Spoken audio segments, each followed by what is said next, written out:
aí, pessoal? Firme? Tudo bem com vocês? Estamos aí de volta para mais uma aula de história.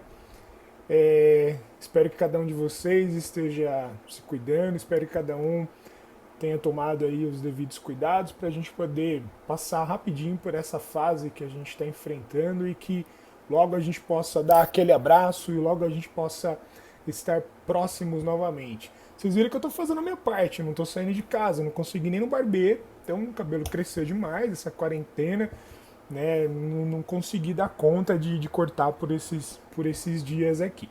Então a gente vai agora para o módulo 5. Como o módulo é extenso, eu vou fazer o seguinte, eu vou dividir em duas aulas, eu vou tentar colocar em dois momentos para que a gente consiga acompanhar melhor e que você consiga já ir acompanhando direitinho para não ficar dúvidas para depois, tá certo? Eu sei que eu estou devendo uma live ainda, até comentei no outro vídeo com vocês, mas a gente não conseguiu encontrar ainda uma maneira para fazer isso funcionar bonitinho. Então, em breve, a gente dá um retorno sobre como a gente consegue organizar isso, tá? Pega então sua apostila, abre no módulo 5, página 190. A gente vai bem devagarinho assim, a gente vai acompanhando de acordo aí com cada quadro da apostila para você não se perder, ok? Presta atenção, vamos começar. Logo na sua primeira página, você pode ver que você tem três imagens. Dá uma olhadinha aí. Essas três imagens são três grupos diferentes, são três religiões diferentes nos diferentes países aí do mundo, tá? E essas três religiões, você pode perceber que cada uma delas tem uma maneira de se vestir, uma maneira ali de até mesmo de adorar cada um dos seus deuses, cada uma delas ali de poder se manter diante da sociedade que vive. E esse título do módulo, você pode perceber lá, múltiplas experiências. E quando a gente fala de múltiplas experiências, é basicamente aqueles pontos que a gente tem falado nas nossas últimas aulas, que não existe uma verdade absoluta, eu não posso jamais me considerar melhor do que o outro, não posso jamais dizer que eu sou melhor, que a minha cultura é melhor, de que a minha religião é melhor e que a do outro ela fica abaixo. Tá? A gente sempre precisa respeitar o espaço de cada um e a maneira que cada povo, a maneira que cada sociedade tem de encarar a vida. Tá? Lá na página 191, ele fala pra gente das crenças religiosas. Nessa parte das crenças religiosas, você pode ver que o primeiro ponto ele fala de uma experiência universal. Não é segredo para ninguém, principalmente depois que você assistiu a nossa videoaula sobre a origem da humanidade, depois que você viu um pouquinho da pré-história, que o homem ele vai tentar o tempo todo estar ali à procura da sobrevivência. O ponto principal ali é o homem sobreviver em sociedade. E para que ele consiga sobreviver em sociedade, ele precisa de uma coisinha muito simples: alimentação. Além da alimentação, ele vai precisar de segurança, ele vai precisar ali, criar condições para que ele consiga viver o mais seguro possível dentro da sociedade em que ele se encontra, tá bom? Então, o que ele fala para a gente aqui na 191 é que a ideia de sobrevivência é que vai mover o homem, principalmente lá no início da nossa humanidade, tá? Galera, tá me dando calor isso aqui, eu vou precisar tirar meu cabelo. Melhorou, né? Nossa, esquentou tudo.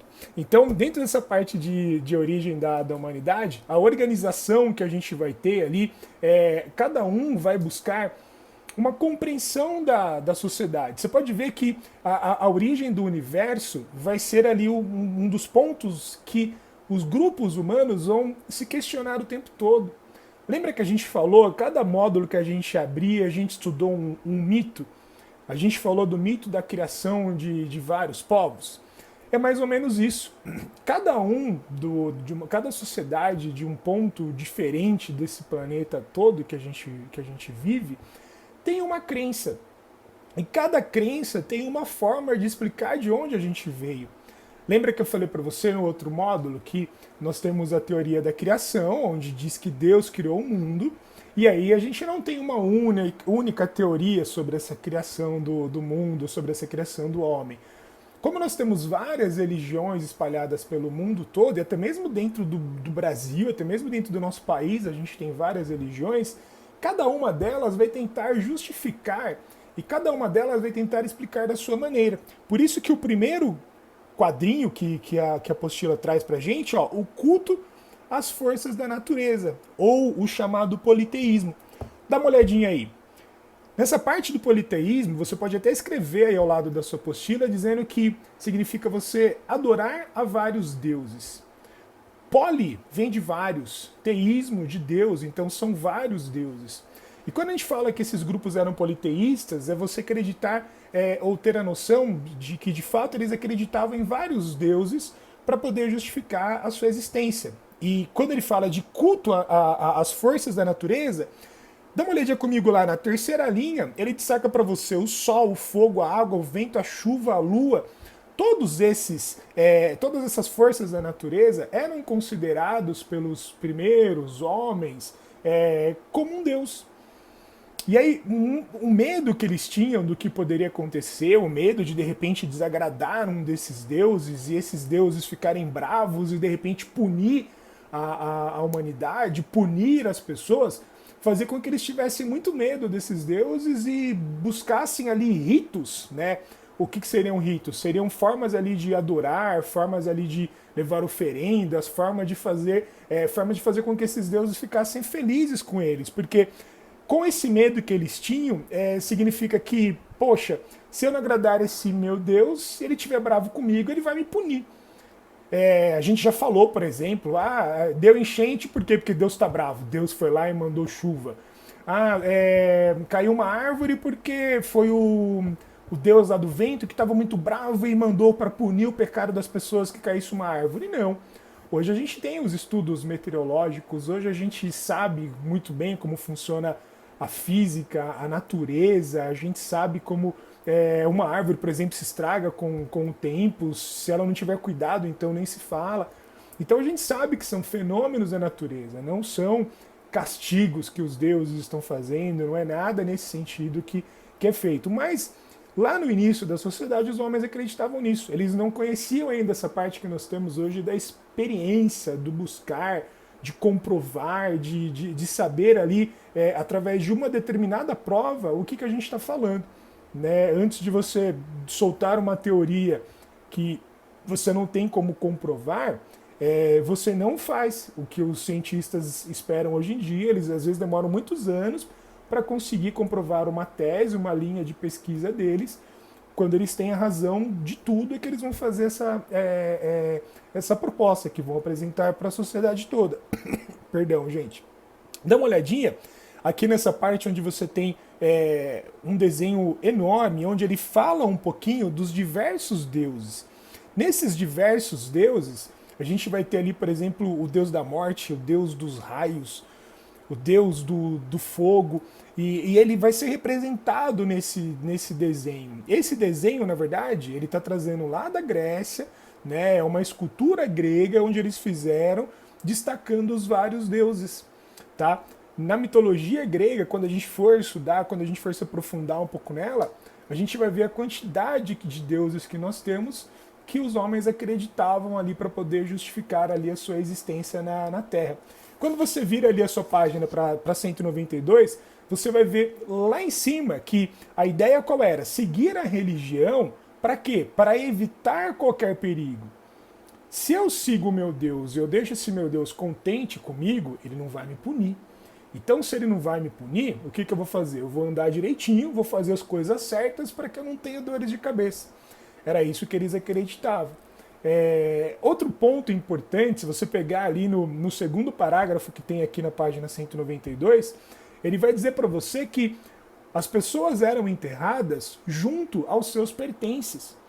Porque eles acreditavam que eles acordariam numa outra vida, e quando eles acordassem nessa outra vida, eles iam precisar dos seus pertences, eles iam precisar de tudo que eles tinham aqui nessa vida para quando acordassem numa outra vida, eles pudessem utilizar. É o que a gente vai se aprofundar mais para frente quando a gente for falar de Egito.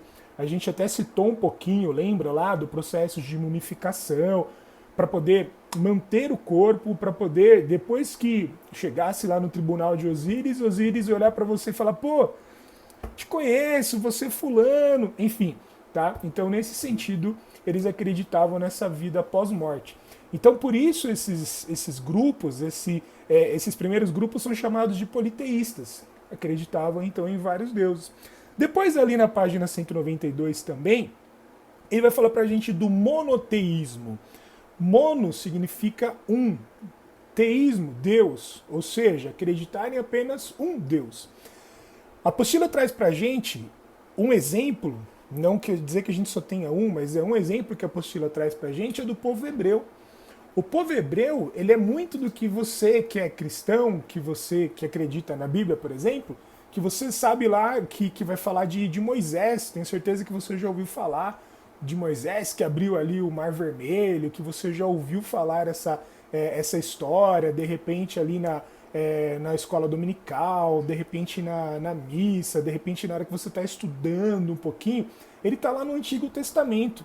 Ele fala desse povo hebreu, que foi salvo por Deus, que esse Deus, na época, você pode ver lá, ele tem Jeová e Javé, né, que eram os dois nomes que o povo hebreu chamava Deus, e eles acreditavam apenas em um. E esse único Deus é o que vai ser respeitado, é o que vai ser seguido, é o que vai ser adorado, e que todos vão automaticamente se colocar ali à disposição desse Deus para adorá-lo.